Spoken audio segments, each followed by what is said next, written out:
Thank you very much for this very nice introduction. And hi, everyone. First of all, I would like to thank Kevin and Audrey for the invitation. I will present to you today my thesis work on orangutan museomics, comparing the historical and modern populations through the use of museum specimens. I see this presentation as an immense opportunity to obtain more suggestions and use of the knowledge of the AaRC community. So I am very much looking forward for the discussion part to receive any ideas, improvements, or collaboration. So just a quick background on orangutans, also known as the Pongo genomes. They are currently endemic to Sumatra and Borneo. Unfortunately, I think I cannot see my cursor, but well, they are in the inferior part, Sumatra and Borneo, these two islands that you see below with the gray background. But they were originally distributed throughout Southeast Asia during the Pleistocene, as you can see with this range in the gray color. So as we can see in the image, Sumatran orangutans on the left are currently restricted to small forest areas on the northern part of Sumatra, with Pongo abeli in pink that is located in the north of Lake Toba, and Pongo tapanuliensis in a very small green dot, this bright green dot that is in the south of Lake Toba. And this makes contrast with a rather widespread distribution of Borneo with Pongo pygmaeus on the right, as you can see. And even though that these three species are currently critically endangered, they show a rich genetic diversity. You can see the Sumatran orangutans have the highest genetic diversity among all great apes in the right end of this graph that you see in the center. And the Bornean orangutans have a genetic diversity comparable to gorilla and chimpanzees that you can see. In another study, we can see the population structure, and they show genetic clustering in this PCA. The Sumatran orangutans also show to have a higher genetic diversity than Bornean. You can see in the inferior part of the PCA graph, another graph. And the fact that the Sumatran orangutans have a higher genetic diversity is explained by this founding effect that we will also see later on in the phylogenies. Yes, and then also another interesting fact about orangutan genetics is that their sex-specific behavior translates into different patterns when studying their genetic markers. So when looking into the phylogenies estimations, we find more recent estimations in the Y chromosome on the left, and much older estimations and more phylogenetic signal with mitochondrial markers on the right. And in the middle, we can see median joining networks, and that further illustrate this. You can see that the Y-linked network is more reticulated with shorter branches and greater interconnection. And on the right, we can see the mitochondrial DNA network that is more defined, well-defined and deeply divergent haplogroups. And this discrepancy between the Y chromosome and the mitochondrial DNA is explained by the difference in the behavior, right? So the females show a philopatric behavior, meaning that they tend to stay within or near their natal territories, and this leads to geographically more structured mitochondrial DNA lineages with stronger phylogenetic signal, whereas the males disperse more widely, homogenizing the Y chromosome signal across populations. And this is why the mitochondrial DNA is very useful for looking into the genetic structure. So something else that we know about orangutans is that their population decline is linked to humans. Here we see two studies in which they looked into the population decline linked to the arrival of the first farmers. You can see with the letter F in the first graph, and also with the the beginning of the forest exploitation, the letter FE. In both graphs, you can see that.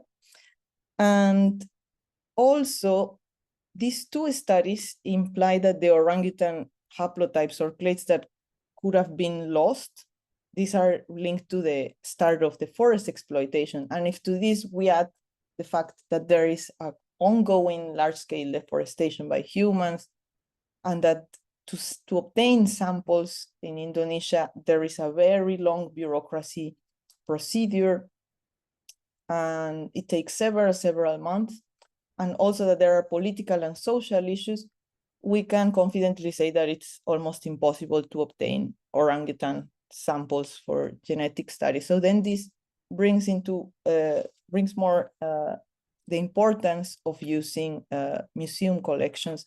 So adding a temporal scale when studying genetic diversity can inform us on the loss of the genetic diversity that has taken place more recently due to these anthropogenic activities.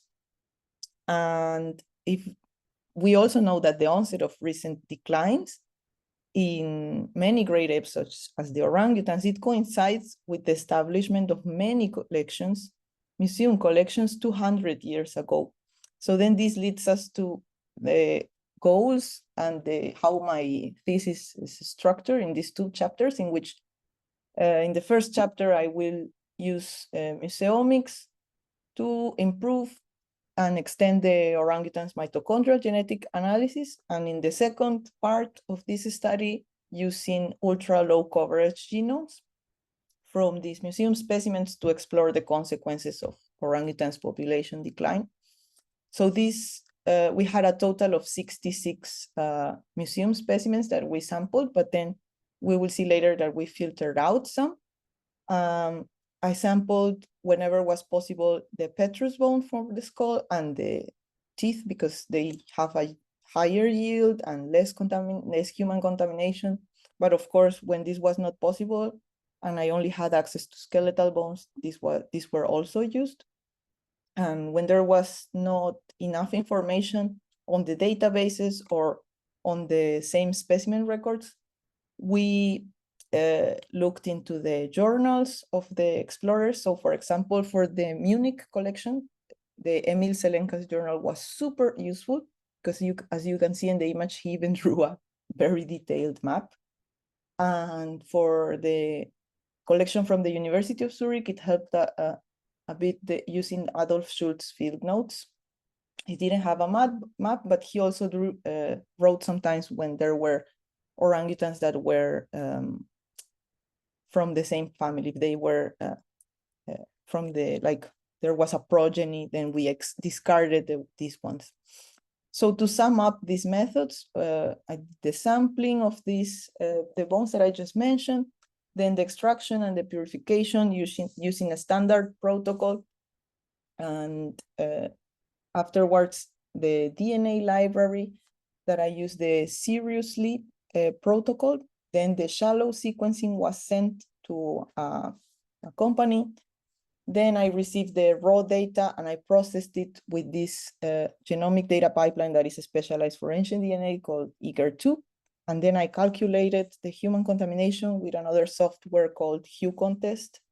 And then with this, I could obtain some parameters to be able to filter out some genomes or mitogenomes in each case, and then was able to proceed with the downstream genetic analysis, which were phylogenies and haplotype networks for the first chapter, and for the second chapter, identity by state analysis.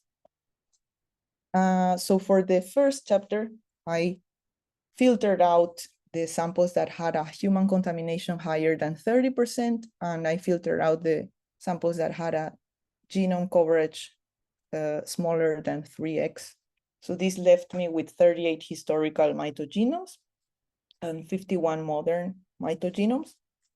And then for the, I should have corrected the title. It is for the whole genomes. I use the same parameter for the human contamination levels, but then for the whole genome coverage, I filtered out the samples that had a lesser coverage than 0.05x. So this left me with 24 modern genomes and 29 historical genomes. So for the first result, which is the phylogeny that you can see on the right, first, maybe it's good to look on the left at the map of where each population comes from. I followed the color code from the previous research study that did this with the modern genomes, but here in this phylogeny, you can see on the node edges on the with the, maybe it's very small, I hope you can see it in the nodes on the triangles, you can see that they are historical specimens. So you can see that there are some clades that are only comprised by historical individuals, which are Scalau in Borneo with the sky blue and Sarawak 2 in black. So these two clades are only comprised by historical specimens and wouldn't have been discovered if we hadn't used the museum samples. And thanks also to the,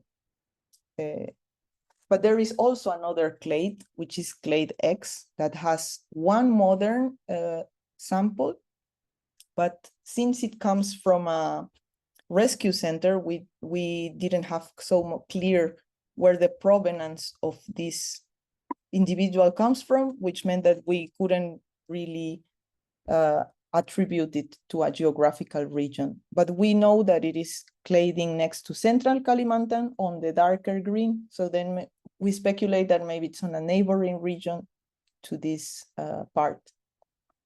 We also see between under the black dots from the Sarawak sample, the black dots, and between the green, dark green, we can see a river, and this is the Kapuas River, and we can see that it is between these groups of populations, and this can act as a barrier of gene flow. Sorry for the typo. And as I was mentioning to you in the beginning, this map from this explorer helped us really locate with a lot of precision to where these populations come from. So the populations from Scalau and Sarawak too. And thanks also to the use of museum samples, we could do this network, the haplotypic network. And we see that the three species cluster separately in distinct haplogroups. So in the superior part to the left, we see Pongo tapanuliensis. On the central part, we see Pongo pygmeus, and on the inferior part, we see Pongo abili.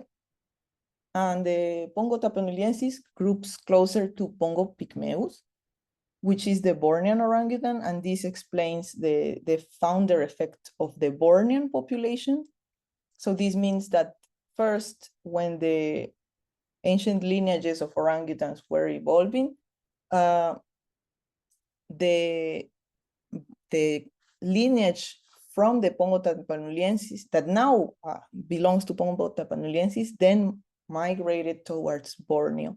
And this is a pattern that is also shown in the modern data. So this makes sense.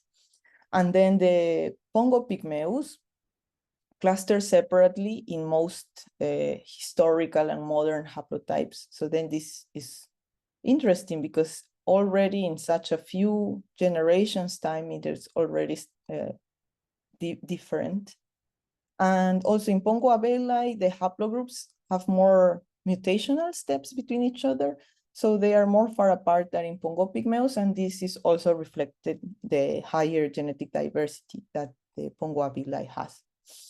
So this is already finishing the first part with the mitogenome. So this is the second part, which is from the shallow sequencing, so the ultra low coverage genomes. Here we can see a multidimensional scaling graph done with the identity by state database. Here we can see a clear differentiation of the three species. On the x-axis, we see a clear separation between Bornean orangutans on the right and Sumatran lineages on the left. That alone reflects the deep divergence between Pongo pygmeus and Pongo abeli. And then we can notice also how well the historical samples cluster with their modern counterparts. So we see the light reds with the dark reds and the light blues with the light blues with the dark blues. And this suggests that despite the age of the historical genomes, they retain enough signal to faithfully reflect their population of origin. But we can also see some subtle shifts. So the historical individuals sometimes sit slightly off center from the core clusters. And this is especially visible in the Sumatran historical samples. And this could be a result of post-mortem damage. But I forgot to mention that for all the analysis of the whole genome samples, we took out the transitions. So in this case, this wouldn't be the case of deamination. This would be the case of something else. So this noise could be coming maybe from allelic dropout or increased fall homozygosity, but maybe another more plausible explanation could be simply the reference genome bias. And yeah. And then we can see also another graph also done with the IBS matrix, but in this case, they are box plots. So in each box plot, they are the within population pairwise differences. And this essentially shows how genetically different individuals within the same population are compared to other populations. And this can be a proxy for inbreeding, since the less different the individuals are within the same population, the more inbreeding there can be. So we can see the Sumatran populations like North Aceh and West Alas have a higher diversity.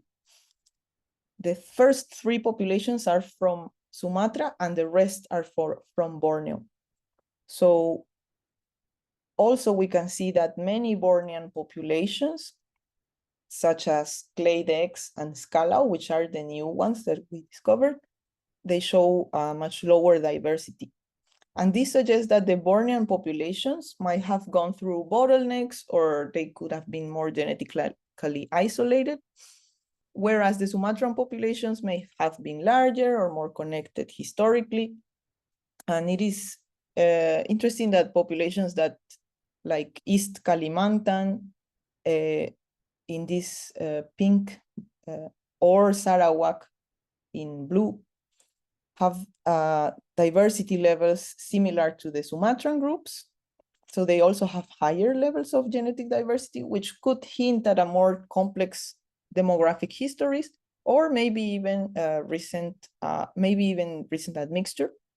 And well, altogether, these patterns help us better understand the evolutionary history and also the structure of the orangutan population. So just to sum up the findings so far, we know that this mitogenome phylogeny helped us detect lost genetic clades, and this highlight the needs for conservation actions, because these samples are historical samples. They just are around from 8 to 4 generations time. So to find lost extinct clades in such a short time really highlights the need of conservation actions, right? And then for the museum collections, it helps us correct, confirm, or specify the provenance of the museum samples.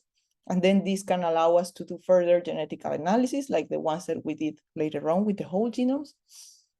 So then what we conclude for the analysis that we have so far for the whole genomes is that some Bornean populations have a higher degree of inbreeding when compared to the Sumatran ones, and also that the plots done with the IBS matrices, they can help us better understand the evolutionary history and the structure of the Pongo populations, as well as the recent trends in their genetic diversity.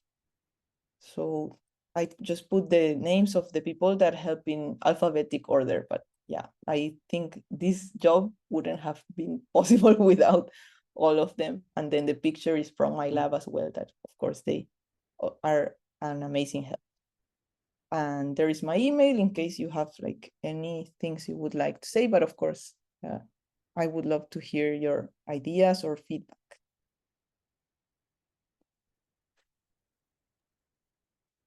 thanks. Thanks, Anna. It was really great. I wish I knew more about the geography of Yeah, yeah, so much. That's my biggest. yeah, I don't know how to have the cursor. It was a real shame. I think it made everything less clear. No, it was still super interesting. Can I ask? Oh, so if people have questions, you can raise your hand, please, and then we can unmute you, or you can put the questions into chat.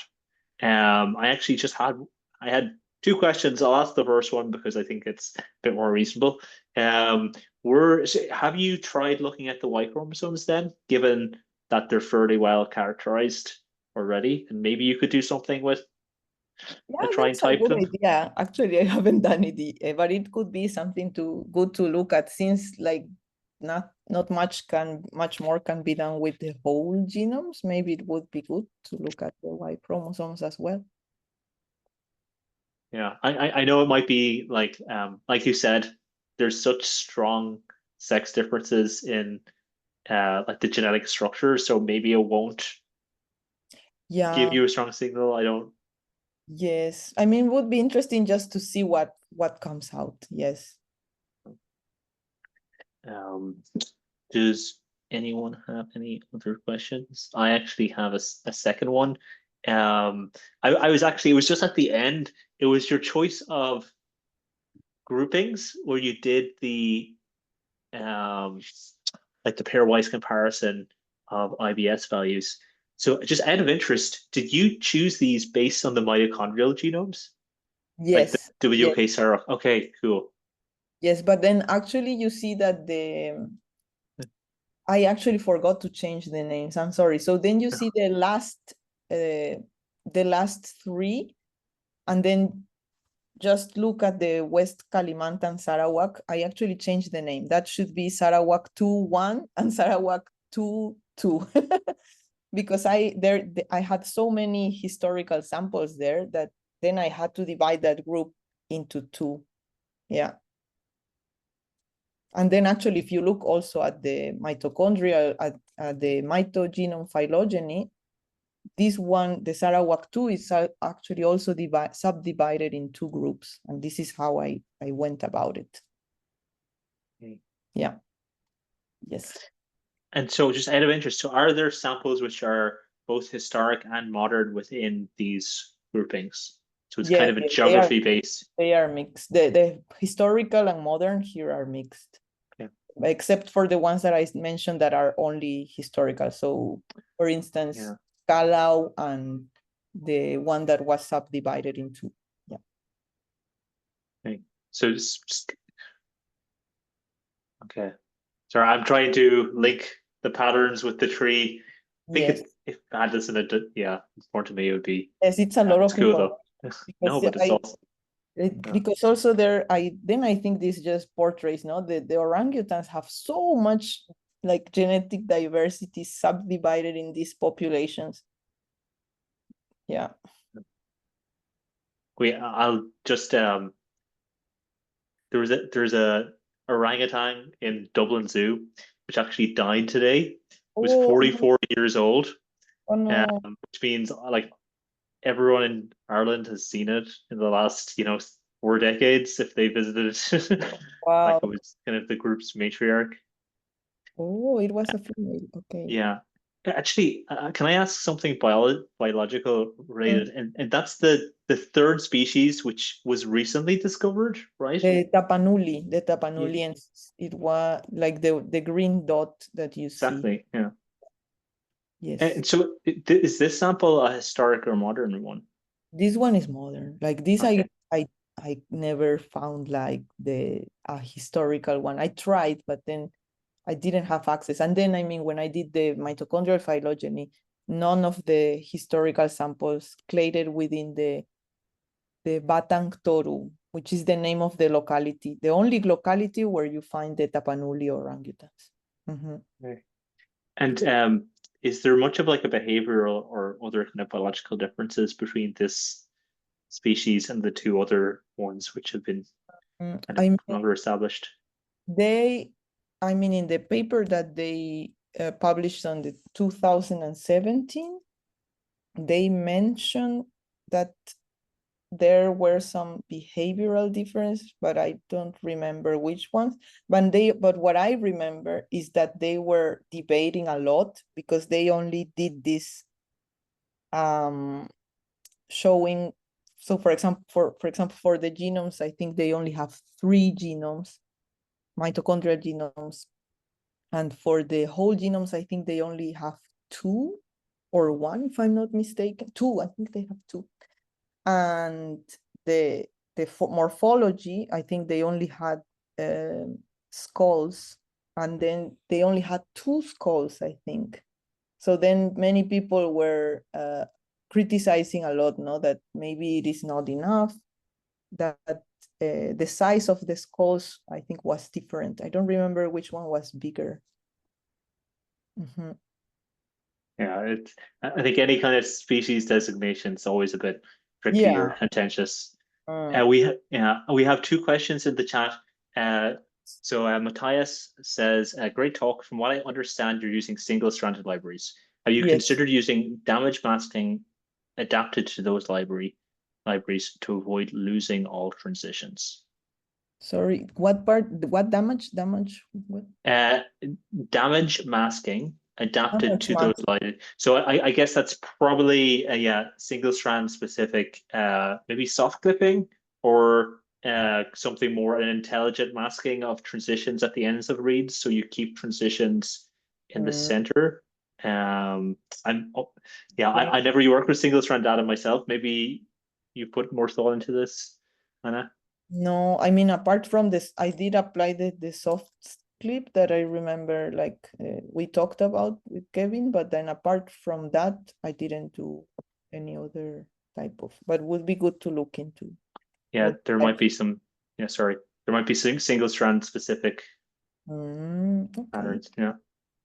Annie says, if the shapes on the IBS pairwise plot were applied for both historic and modern samples, would you potentially see lower diversity primarily in historic samples?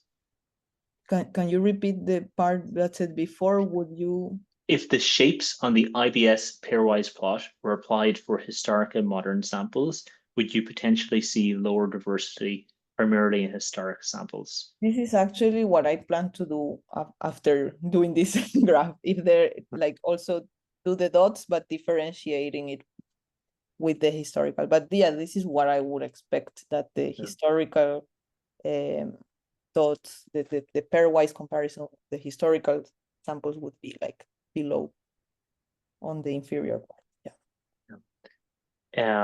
Yeah, I guess maybe something for the historic and modern matching as well might give higher pairwise differences as well. I'm not sure because of time. So as our last question is from Camilo. Great project, Anna. Given the low coverage of your samples, how do you ensure that variation in coverage across samples does not impact your diversity estimates? How do you ensure that? Variation in coverage across samples does not impact your diversity estimates. I think it definitely does. And this was a problem in the beginning on choosing what analysis to do. But yeah, I think this, because I mean, in some other genomic studies, what they do is that they subsample to the lowest coverage of the genome. And sometimes you do this with the modern genomes. And I think maybe this could be something that I could do. But then again, like the coverage is so low, 0.05, and then some are even low. Like most of like from the 66 genomes that I had, I only ended up using like 24, I think, for the whole genome. So yeah, I have to check, yeah, if this could be an option, like subsampling the modern and then do the analysis again to see if the results would be the same or similar, or maybe it would improve. Yeah.